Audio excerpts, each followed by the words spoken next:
बेशक वो बैठा है, वो सुता है, ਉਹਦੇ ਜਿਸਮ ਦਾ ਕੋਈ ਨਾ ਕੋਈ ਅੰਗ ਉਸ ਢੋਲ ਦੀ ਤਾਲ ਦੇ ਨਾਲ ਚੱਲ ਰਿਹਾ ਹੋਵੇਗਾ, ਚਾਹੇ ਪੈਰ ਦਾ ਅੰਗੂਠਾ ਚੱਲ ਰਿਹਾ, ਉਹਦਾ ਸਿਰ ਚੱਲ ਰਿਹਾ, ਤੇ ਜਿਸ ਨੂੰ ਥੋੜੇ ਜਿਹੇ ਜਰਾਸੀਮ ਮੌਜੂਦ ਨੇ ਬਚਪਨ ਵਿੱਚ ਘੁੰਮਰ ਖੇਡੀ ਵੇਖੀਏ, ਉਹ ਬੇਸ਼ੱਕ 30 ਸਾਲਾਂ ਬਾਅਦ ਵੀ ਹੋਵੇ, ਜਦੋਂ ਢੋਲ ਵਜਣਾ ਪੇਟ ਦੇ ਵਿੱਚ ਰਾਤ ਨੂੰ ਸੋ ਕੋਈ ਨਹੀਂ ਸਕਦਾ। ਔਰ ਮੈਂ ਤੁਹਾਨੂੰ ਦੱਸਦਾ ਦੋ ਚੀਜ਼ਾਂ ਸਾਡੇ ਕੋਲ ਐਸੀਆਂ ਨੇ, ਤੁਹਾਨੂੰ ਇੱਕ ਹੋਰ ਪਤੇ ਦੀ ਗੱਲ ਦੱਸਾਂ, ਜਿੱਥੇ ਉਹ ਵਾਕਈ ਮਹਿਮੂਦ ਉਹ ਇਜਾਜ਼ ਵਾਲਾ ਫਰਕ ਮਿਟ ਜਾਂਦਾ, ਉਂਝ ਨਹੀਂ ਮਿਟਦਾ, ਨਮਾਜ਼ ਵਿੱਚ ਨਹੀਂ ਮਿਟਦਾ।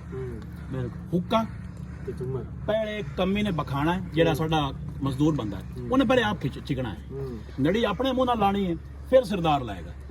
ਬਿਲਕੁਲ। ਦੂਸਰਾ ਢੋਲ ਹੈ, ਕਿਸੇ ਜਗੀਰਦਾਰ ਦੀ ਰਈਸ ਦੀ ਜਿੰਦੀ ਵੀ ਸ਼ਾਦੀ ਹੈ, ਉਹ ਸਾਰੇ ਦੇ ਨਾਲ ਹੀ ਖੇਡੇਗਾ। ਦੋ ਆਈਟਮ ਤੋਂ ਇਲਾਵਾ ਤੀਸਰਾ ਆਈਟਮ ਸਾਡੇ ਕੋਲ ਕੋਈ ਨਹੀਂ ਹੈ।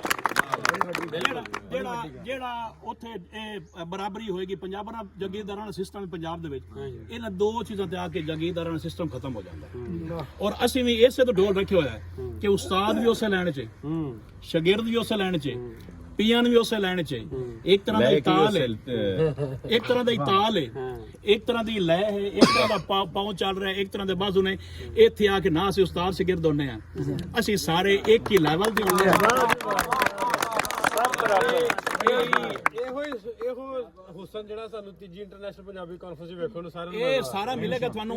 ਬਹੁਤ ਸਾਰੇ ਲੋਕ ਇਤਰਾਜ਼ ਵੀ ਕਰਦੇ ਨੇ ਕਿ ਕਾਲਜ ਢੋਲ ਤੁਸੀਂ ਇਹ ਬੋਲ, ਲੇਕਿਨ ਸਾਨੂੰ ਪਤਾ ਹੈ, ਤੁਹਾਡੇ ਵਰਗੇ ਲੋਕਾਂ ਨੂੰ ਪਤਾ ਹੈ, ਜਿਹੜਾ ਇਹਨਾਂ ਬੱਚਿਆਂ ਨੂੰ ਅਸੀਂ ਆਪਣੇ ਵਜੂਦ ਨਾਲ ਜੋੜ ਰਹੇ ਹਾਂ, ਉਹ ਚਾਹੇ ਢੋਲ ਦੇ ਜ਼ਰੀਏ ਹੋਵੇ, ਚਾਹੇ ਕੋਈ ਹੋਰ ਕਲਚਰਲ ਐਕਟੀਵਿਟੀ ਹੋਵੇ, ਅਸੀਂ ਬੇਸਿਕਲੀ ਉਸ ਬੱਚੇ ਨੂੰ ਉਸਦੇ ਆਪਣੇ ਵਜੂਦ ਨਾਲ ਜੋੜ ਰਹੇ ਹਾਂ। ਮੈਂ ਇਹਨਾਂ ਅੱਗੇ ਆਖਦਾ ਕਿ ਜਿਹੜਾ ਜਾਮੇਬਾਦ ਕਾਲਜ ਆਏਗਾ ਨਾ, ਨੌਕਰੀ ਦਾ ਦਾਅਵਾ ਤਾਂ ਮੈਂ ਨਹੀਂ ਕਰ ਸਕਦਾ, ਉਹ ਹੁਕੂਮਤ ਵੈਸੇ ਹੀ ਮੁਕਾ ਦਿੱਤੀਆਂ ਨੇ, ਤੁਹਾਨੂੰ ਜੁਮਰ ਦਾ ਵੱਲ ਜ਼ਰੂਰ ਆ ਜਾਏਗਾ।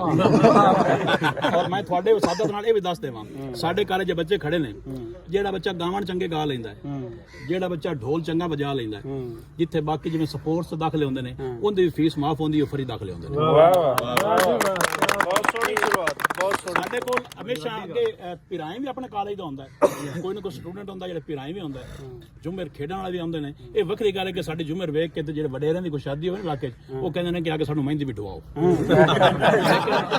ਉਹ ਕੰਮ ਅਸੀਂ ਨਹੀਂ ਕਰਦੇ, ਕਿਉਂਕਿ ਸਾਰੇ ਮੁੰਡੇ ਅੱਛੀਆਂ ਫੈਮਲੀਆਂ ਦੇ ਨੇ, ਆਪ ਜ਼ਿਮੀਂਦਾਰ ਨੇ, ਬੱਚੀਆਂ ਸਾਡੇ ਕੋਲ ਪੜ੍ਹਦੀਆਂ ਨੇ ਪਰਦੇ ਦੇ ਵਿੱਚ, ਬੱਚੀਆਂ ਵੀ ਜੁਮਰ ਖੇਡਦੀਆਂ ਨੇ ਆਪਣੇ ਕਲਚਰ ਡੇ ਦੇ ਉੱਤੇ, ਉਹ ਵੀ ਆਪਣੀ ਰਵਾਇਤੀ ਜੁਮਰ। ਔਰ ਤੁਹਾਨੂੰ ਕਾਲਜਾਂ ਦੇ ਵਿੱਚੋਂ ਰਵਾਇਤੀ ਜੁਮਰ ਮਿਲੇਗੀ ਤੇ ਜਾਮੇ ਮੁਹੰਮਦ ਸ਼ਰੀਫ ਕਾਲਜ ਚੋਂ ਮਿਲੇਗੀ। ਦੱਸਦੇ ਜੋ ਥੋੜੀ ਲੋਕੇਸ਼ਨ ਦਾ ਦੱਸ ਦਿਓ। ਆਸਿਮ ਮੁਖਤਾਰ ਨੇ PhD ਕੀਤੀ ਹੈ ਨਿਊਜ਼ੀਲੈਂਡ ਤੋਂ।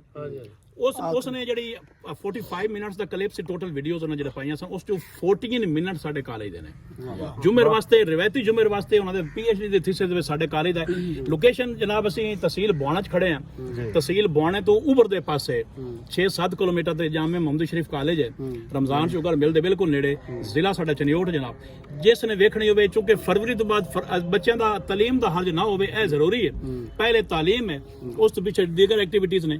ਅਸੀਂ ਤਾਲੀਮ ਜਦੋਂ ਸਾਡਾ ਸੈਸ਼ਨ ਖਤਮ ਹੁੰਦਾ ਨੇ, ਫਰਵਰੀ 'ਚ ਤਕਰੀਬਨ ਕੋਰਸ ਖਤਮ ਹੋ ਜਾਂਦੇ ਨੇ, ਉਦੋਂ ਸਾਡੀ ਕਲਚਰਲ ਐਕਟੀਵਿਟੀ ਸਟਾਰਟ ਹੋ ਜਾਂਦੀਆਂ ਨੇ। ਤੇ ਇਹ ਸਿਰਫ ਜਨਾਬ ਤੀਜੀ ਇੰਟਰਨੈਸ਼ਨਲ ਕਾਨਫਰੰਸ ਵਾਸਤੇ ਇਹ ਤਿਆਰੀ ਅਸੀਂ ਕੀਤੀ ਹੈ। ਤੇ ਜਦੋਂ ਉੱਥੇ ਰੰਗ ਆਉਣਗੇ ਪੂਰੀ ਤਿਆਰੀ ਨਾਲ ਨਿਸ਼ਾਨ ਹੁਸੈਨ ਤੇ ਜਿਹੜੇ ਦੋ ਸੋਹਣੇ ਪੈਣੇ ਉਹ ਵੀ ਆਵਣ, ਪੂਰਾ ਰੰਗ ਉੱਥੇ ਵੇਖਣ। ਰਵਾਇਤੀ ਜੱਪਾ ਸਾਹਿਬ ਅਸੀਂ ਖੜੇ ਆ ਤੁਹਾਡੇ ਨਾਲ, ਤੇ ਇੱਥੋਂ ਦਾ ਜਿਹੜਾ ਖਾਸ ਰੰਗ ਹੈ ਦੋੜੇ ਦਾ, ਉਹ ਅਗਰ ਹੋ ਜਾਵੇ, ਦੋਸਤ ਲਾਈਵ ਦੇਖ ਰਹੇ ਨੇ ਤਾਂ ਮੁੰਡਾ ਬੜਾ ਜੀ ਜੀ ਨਹੀਂ ਪੜ ਦੇਣਾ ਜੋ ਕੋਈ ਨਹੀਂ, ਅਸੀਂ ਵੀ ਉਸੇ ਨਹੀਂ ਮੈਂ ਜੱਪਾ ਸਾਹਿਬ ਉਹਨਾਂ ਤੋਂ ਸੁਣ ਲਿਆ। ਜੱਪਾ ਸਾਹਿਬ ਸੰਗਤਾਂ ਦੇ ਡਾਰ ਚੋਂ ਨਿਖੜ ਗਿਆ।